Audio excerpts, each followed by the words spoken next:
My husband saved me when my ex abandoned our sick child. Today I discovered he only wanted my baby's heart for his true love. My daughter was critically ill and in urgent need of a large sum of medical expenses. However, my husband Noah Wilson at that time directly gave up our daughter's treatment and went on a date with his mistress Ashley Morgan. In my moment of despair, my first love, Victor Hastings, gave me $5 million and took good care of my daughter with me, but in the end my daughter still passed away. 6 years later, Victor and I had our own child. When I went for a prenatal checkup at the hospital alone, I accidentally overheard the conversation between Victor and the doctor. The doctor said, "Mr. Hastings, you and Miss Moore will have your own child now. What if she finds out about what had happened that year?" Victor said Ashley was critically ill back then. It was a last resort for me to use some means to transplant the girl's heart to Ashley. What's more, now that Zoe is pregnant again, she should let go of it. I realized that my daughter had been deliberately misdiagnosed. Her heart had been secretly transplanted to Ashley by Victor. I wept silently. It turned out that the baby in my belly now was just a way for Victor to make amends to me. During these 6 years of our marriage, Victor had been mine to me, all for the one and only love in his heart. Ashley, I stroked my slightly protruding belly and gave a bitter smile. In the hospital office, the doctor let out a slight sigh and said regretfully, "All right, Mr. Hastings, but it was not worth it. Ashley is already married and you should move on. After all, Miss Moore loves you so much. She is a good woman." Victor paused and then replied firmly, "It was worth it. I don't care about the title. I just want to protect Ashley. It doesn't matter who she loves. I want her to be healthy and happy. Zoe is indeed a good wife and will also be a good mother. It's a pity that I don't love her. Love can't be forced." Hearing Victor's words, the doctor shook his head and didn't ask any more questions. The doctor said, "Miss Moore's fetal condition is unstable.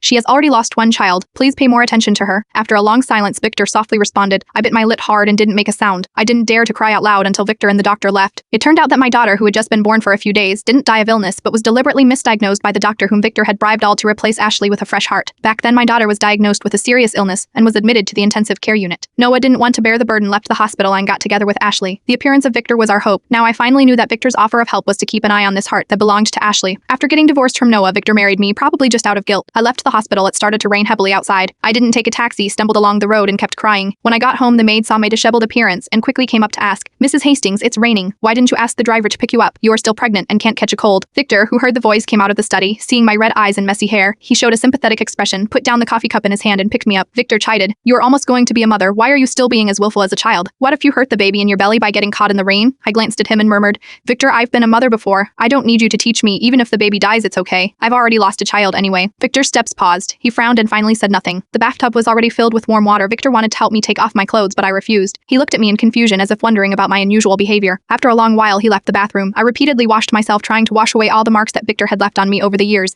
When I returned to the bedroom, Victor was already sound asleep. Looking at the profile of Victor, who had been with me day in and day out, I felt a sense of strangeness in my dream. Victor took hold of my hand. He said, "Don't leave. Stay with me forever, Ashley."